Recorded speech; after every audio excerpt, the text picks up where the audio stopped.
Since the mid-1980s, I've had the honor of meeting some of my favorite bands, whether at record signings or shows or just on the street. So in this video, I'll be counting down my 10 favorite run-ins with these rock and metal gods, how I met them, and if I actually walked away with a good experience. Or not. So yeah, hang on a bit.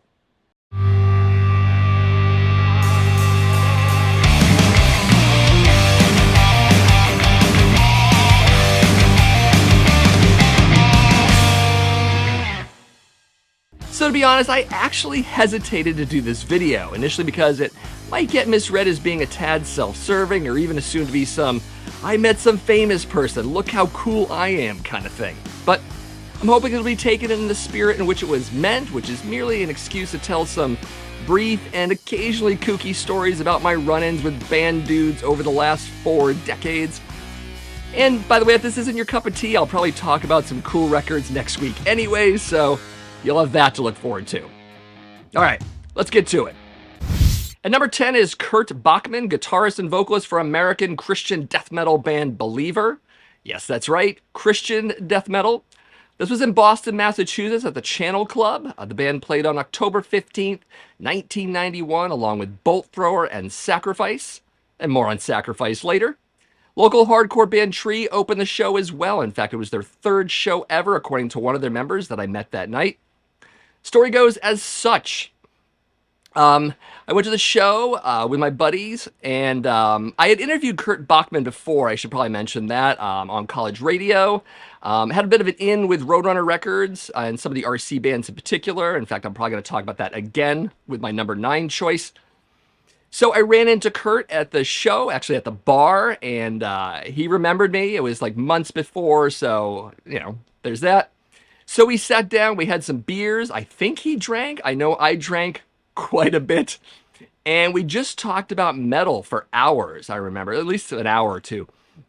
It's a pretty cool conversation, great guy. We didn't talk about religion once, which is pretty interesting. In fact, this guy that was mutual friends with me and my buddies, but I didn't know him very well. Oddly enough, he knew a bit about me, though.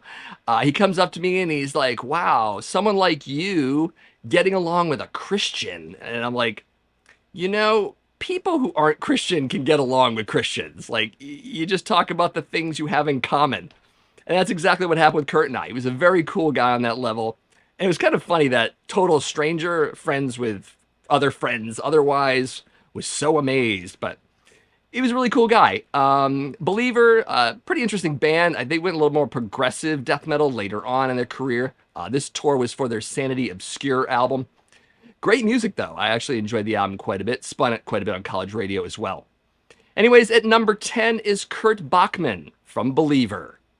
Coming in at number 9 is Glenn Benton, bassist and vocalist for American death metal band Deicide.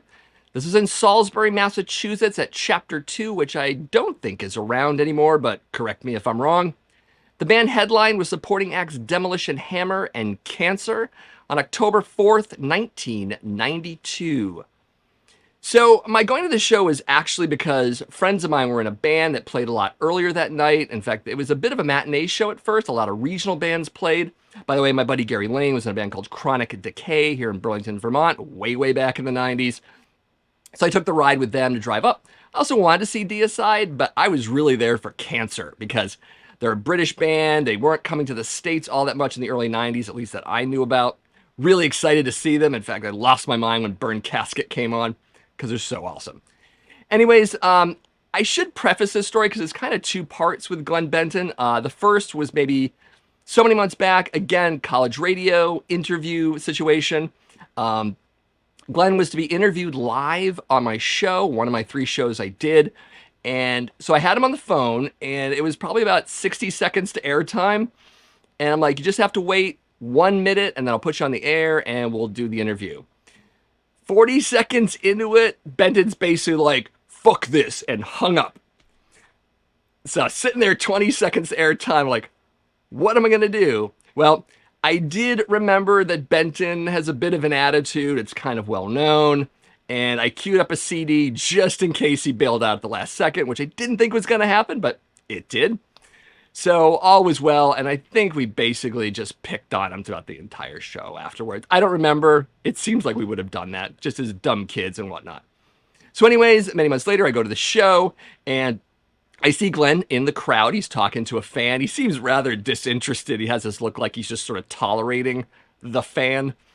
And I'm standing to the side. He looks over at me every once in a while with this like, okay, kind of look, like I'm interrupting him, but by standing there. So the guy goes away and he comes up, and I just decided to just be an asshole. So I looked at him and I'm like, hey, Glenn, what's up? And I pointed at his forehead. And of course, we all know he had a inverted cross branded in his forehead. I point at it and I go, hey, did that hurt? And he just looks at me, shakes his head, and just walks off. And I'm like, yeah. Not the coolest story in the world, but that's actually how I officially met Glenn Benton from Deicide. Anyways, he's at number 9. There it is. At number 8 is Martin Van Drunen, lead singer for Dutch death metal band Asphyx. This was in Montreal, Canada, while backstage at Club Soda. The band did play on September 14th, 2019, but I met them the night before as they too were hanging out with the bands that played that night, which were Possessed, Benediction, and Sinister. So for those of you who already saw my video, the Accusation Network concert series, the very first one I did, it was on this night, Benediction and Possessed Live. You should probably check that video out when you get the chance. This is basically some of the backstage stuff that happened that night. Anyways, I'm hanging out with the guys, and we're drinking pretty heavily. Jack Daniels was involved. In fact, the club gave it to us. It was kind of funny, actually, because they come back and they're like, what does everyone want to drink? And one of the band members turns to me, he's like, what do you want? And I'm like, I don't know, a fifth of Jack Daniels, jokingly. And then 30 minutes later, some hand at the club goes, here you go. I'm like, okay. So I drank that along with Darren, or Daz, from Benediction. We had a good time. Him and I, by the way, have the exact same birthday. We're 5 hours apart in birth, we figured out, which is kind of funny. Anyways, so I'm mingling, I'm talking with some folks. I go to this one guy, and we're talking about metal. He's around my age. I think, this is cool conversation. And we were talking for quite a while, like half hour or so, and really got it off really well. Got it on, as you will, whichever expression that is. So he walks off because he's talking to other people, and my buddy Dave Ingram comes to me, and he's like, what did you think of Martin? And I'm like, Van Drunen? I was like, holy crap, that's Martin Van Drunen. And he's like, yeah. And I'm like, I haven't seen a picture of him in over 30 years. Clearly he has white hair and looks older, like we all do. And I just hadn't seen anything of him at that time. I've heard the music, of course, but just hadn't managed to see a picture since 1990 something.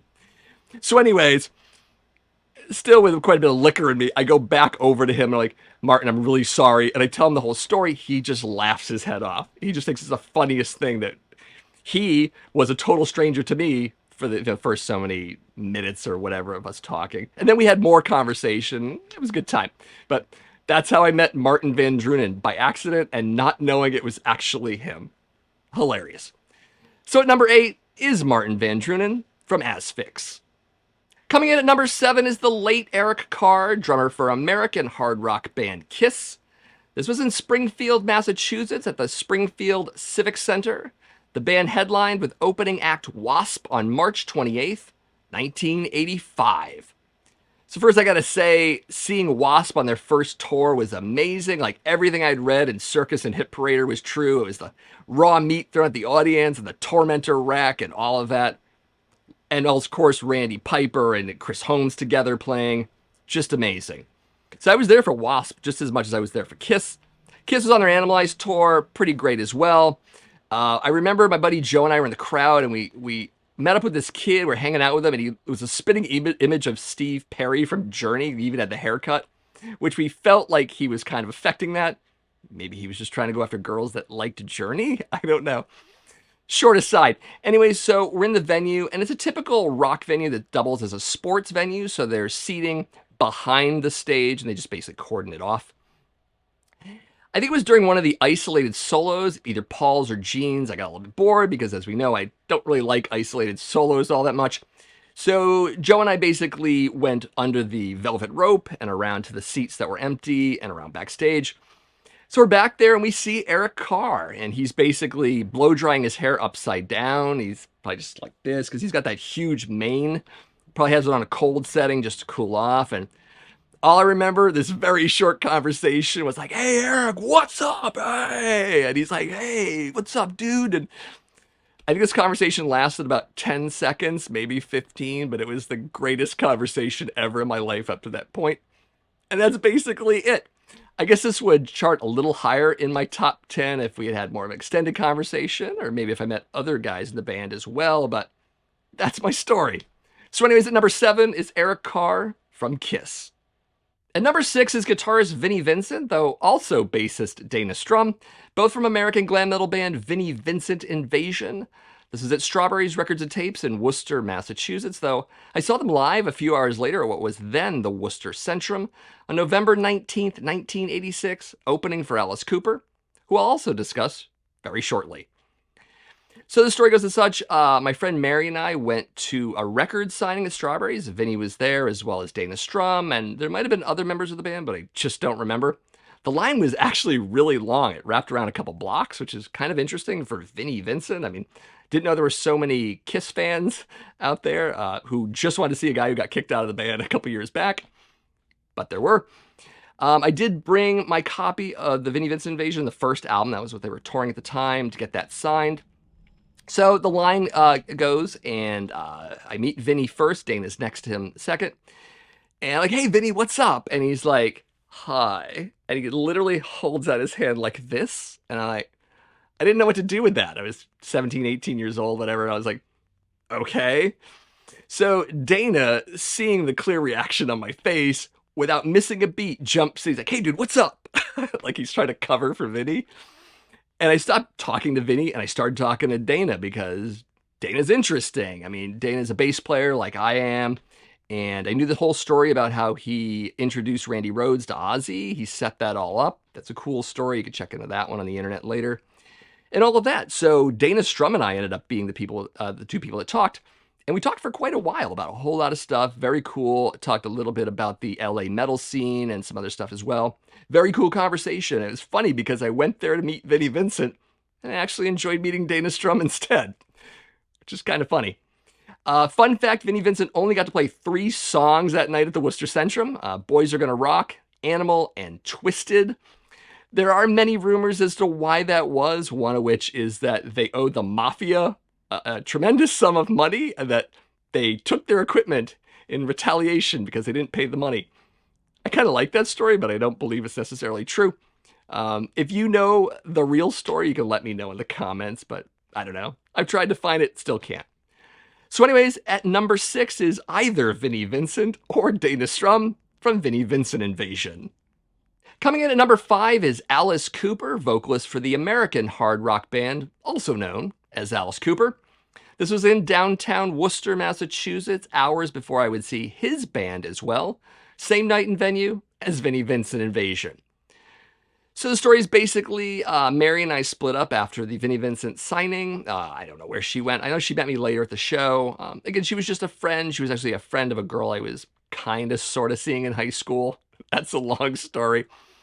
But so I'm walking out of Strawberries. This is the one that was in downtown Worcester on Front Street. I walk across the street to the front of City Hall, and there on the steps of City Hall is Alice Cooper, just sitting there. And I look around like, is this a music video being shot? What's going on here? Why aren't people like mobbing this guy right now? That was the big one for me. So I went up to him like, "Hey, you're Alice Cooper." You know, stating the obvious. And he's like, "Yeah." And I'm like, "Hey, what's up?" So I'm talking to him. I'm really excited because this is the first time I'd seen Alice Cooper live in concert. So I'm telling him about that. I'm asking him all sorts of questions about his band, his current band, as well as the old Alice Cooper band and all that. And he's chatty. He's being really nice. And then at the end of the conversation, I'm like, "So why is no one like running up to you, begging you for autographs and bothering you right now?" And he's like, "Well, who would believe Alice Cooper is sitting on the steps of City Hall right now?" I'm like, okay. I mean, he did have sunglasses on. He wasn't made up and all that. But I was like, but it's Alice Cooper. I mean, you know who the guy is. So that was the entire thing. And then I left him. I was like, "Hey, see you at the show." And he's like, "Yeah." And that was it. So That was it.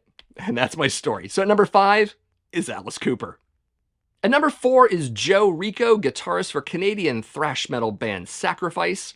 This was in Boston, Massachusetts at the Channel Club on October 15th, 1991. Incidentally, since I didn't mention before, this is 2 months before the Channel closed its doors for good.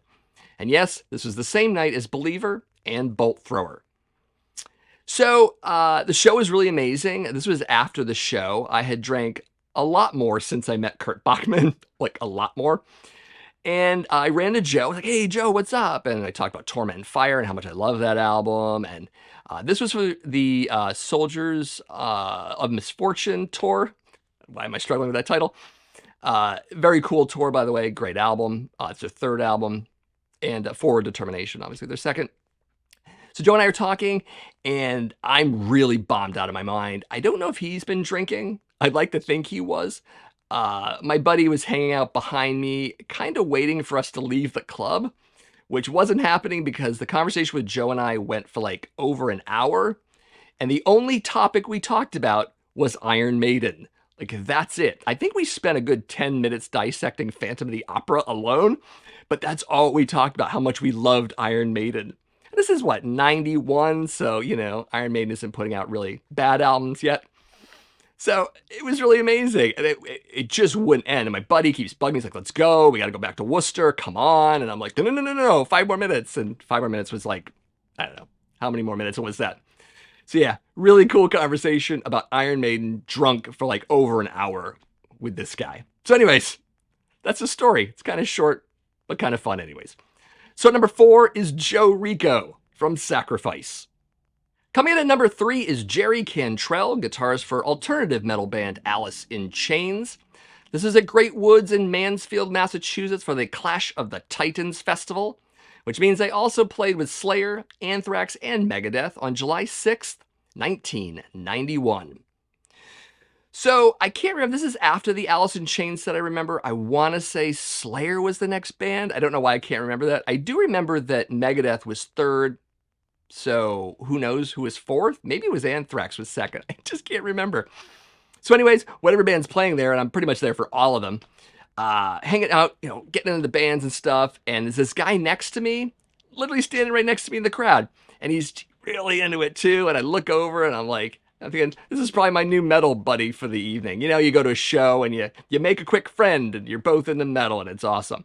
So I turn to him and I'm like, it's Jerry Cantrell. I'm like, and I look at him and I'm like, hey, and I do this. And he's like, so that happened. I think what happened is that Alice in Chains wasn't really that huge yet. I mean, I think Man in a Box had just broken at the time. Facelift was the only album out. Dirt wouldn't be out for a little while, and then that album, of course, broke them. So Jerry was kind of a relative unknown, so maybe he could get away with that by being in the crowd. Anyways, he and I were like, both like, yeah, awesome. And like, I think we high-fived a few times and all that stuff. And then after the set, Jerry just wanders off. He says later, and he wanders off. And that's it. And I'm like, did that just happen? And of course, I told friends. No one believed me, but it happened. Anyways, so number 3 is Jerry Cantrell from Alice in Chains. At number 2 is Bobby Blitz Ellsworth, vocalist for American thrash metal band Overkill. This was at the former Club Toast here in Burlington, Vermont, believe it or not, on February 14th, 1995. Don't think there were any other big name acts on the bill, though my buddy Casey's old band Rocket Sled opened the show, so that's something. Should explain a little bit about this. Actually, I had a really hard time finding background information on the show. It doesn't exist on the internet for some reason, and I think what probably happened was that Overkill had a date somewhere near us, and it got canceled, so they took us as a last resort for a paycheck maybe, and good on them. I did talk to the owner of the club since he and I are friends, and he remembered a little bit, but he kind of filled in the blanks for me as well, which is kind of funny. So, Overkill played Burlington, which is amazing. This is back in the 90s, which is kind of unheard of. I think they were touring for WFO, if I'm not mistaken. Someone can correct me if I'm not right on that. Anyways, the band played an amazing set. I had quite a bit to drink at that show as well. A lot, actually. So the song Fuck You was going to come on, and the song starts, and I decided to run up on stage and sing with Blitz.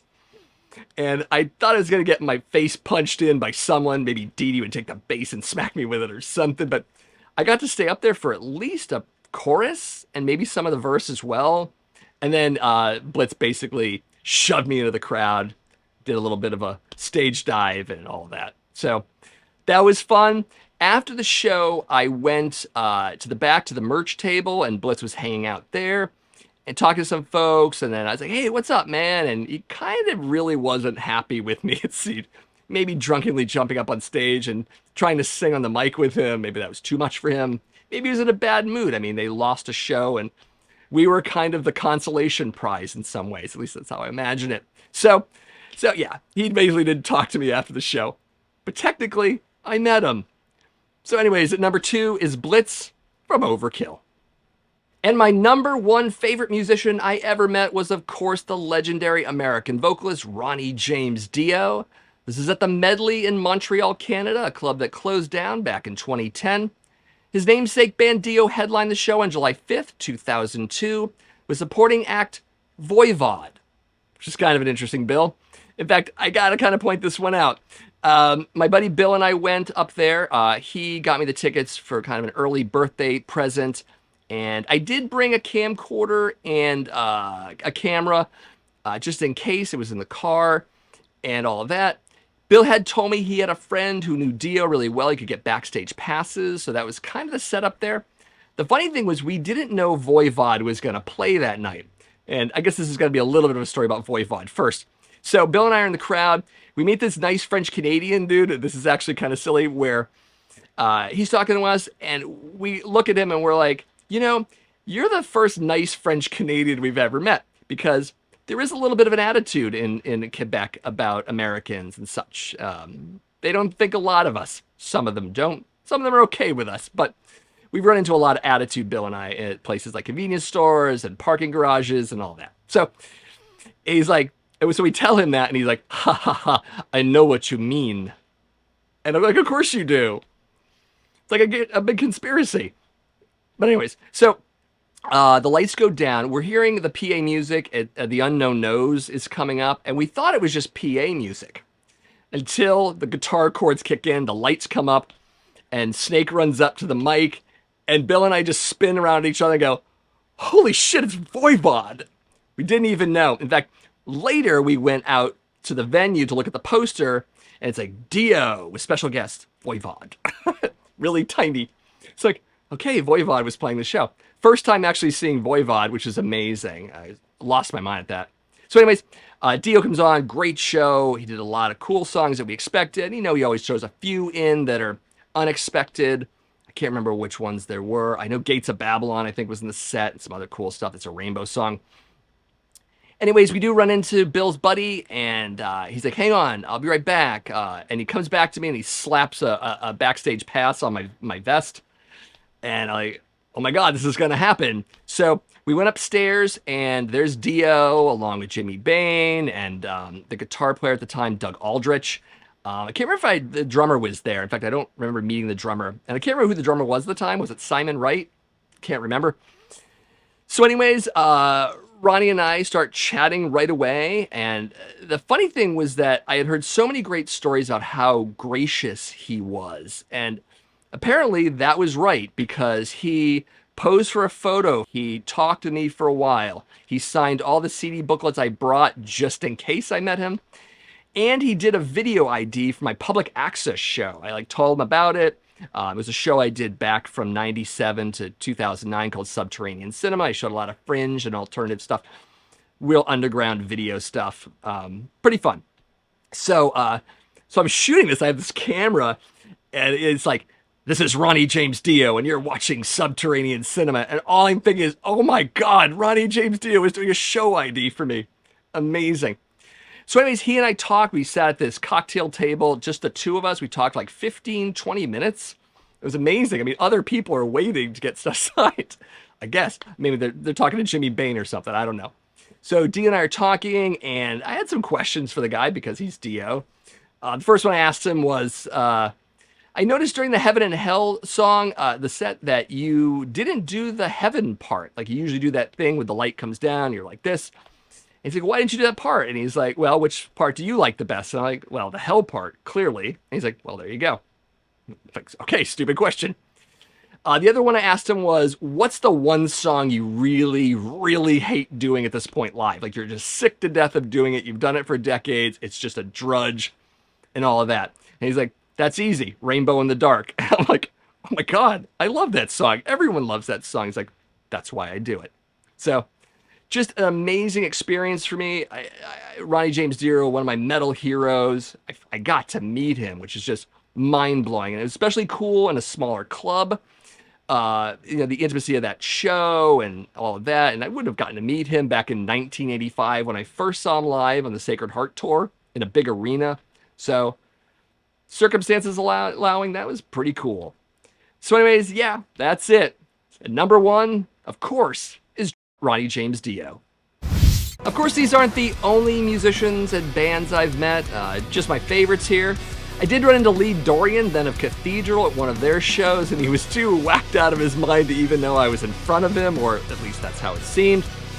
Also, I took a picture once with Barney Greenway, who had about 10 seconds for me. Great picture. He looks bored, and I look completely shocked. Sure, I'll go with that. I also almost shook King Diamond's hand as he exited the stage, but a bouncer shoved me really hard out of the way at the last second. King was coming through the security pit.